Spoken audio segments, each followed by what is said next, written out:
ಇನ್ನು ಬಳ್ಳಾರಿಯಲ್ಲಿ ಬ್ಯಾನರ್ ವಿಚಾರಕ್ಕೆ ಘರ್ಷಣೆ ಪ್ರಕರಣಕ್ಕೆ ಸಂಬಂಧಪಟ್ಟ ಹಾಗೆ ಜನಾರ್ದನ್ ರೆಡ್ಡಿ ಹೇಳಿಕೆಗೆ ನಾರಾ ಪ್ರತಾಪ್ ರೆಡ್ಡಿ ತಿರುಗೇಟನ್ನು ಕೊಟ್ಟಿದ್ದಾರೆ.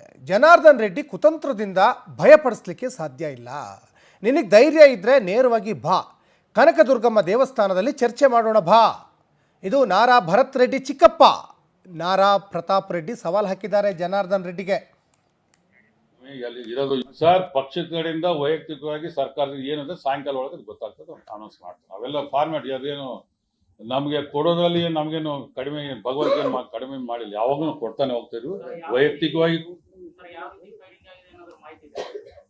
ಸರ್ ಯಾವ ರೀತಿ ಫೈರಿಂಗ್ ಆದಾಗ ನಾನು ಅಲ್ಲಿ ಹೋಗಿದ್ದೆ, 9 ಗಂಟೆ ಮೇಲೆ ಹೋಗಿದ್ದೀನಿ. ಅವತ್ತು ನಮ್ಮ ಮಂಜೂರು ಎಲ್ಲ ರೋಡ್ ಮೇಲೆ ನಾನು ಬೆಳಿಗ್ಗೆ ಹೇಳ್ತು, ಸ್ವಾಮಿ ಅಲ್ಲಿ ಇರೋದು 2-3 ಸ್ವಾಮಿಗಳು ಕಣ್ಣು ಕಾಣಿಸ ಹೋಗಿದ್ರೆ ಎಲ್ಲ ಗಾಡಿ ನಿಂತ್ಬಿಟ್ಟು ನೀನು ರೋಡ್ನಾಗ ಹಿಂಗೆ ತಿರುಗಿಯಲ್ಲಿ ಯಾಕಂದ್ರೆ ಹೋಗಿದ್ದೆ ಅಂತ ಹೇಳ್ದೆ.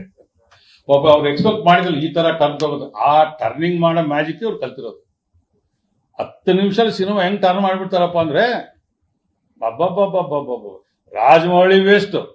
ಯಾರ್ಯಾರ್ಯಾರು ಇವ್ರ ಮುಂದೆ ಕೆಲಸ ಮಾಡಲ್ಲ, ಅಷ್ಟು ಟ್ಯಾಲೆಂಟೆಡ್ ಆಕ್ಟರ್ಸ್. ಬಟ್ ನಾನು ಹೇಳೇನಂದ್ರೆ ಆ ಟ್ಯಾಲೆಂಟ್ ಅನ್ನ ಡೆವಲಪ್ಮೆಂಟ್ಗೆ ಉಪಯೋಗಿಸು, ಬಳ್ಳಾರಿ ಜಿಲ್ಲೆ ಅಭಿವೃದ್ಧಿಗೆ ಉಪಯೋಗಪಡಿಸು.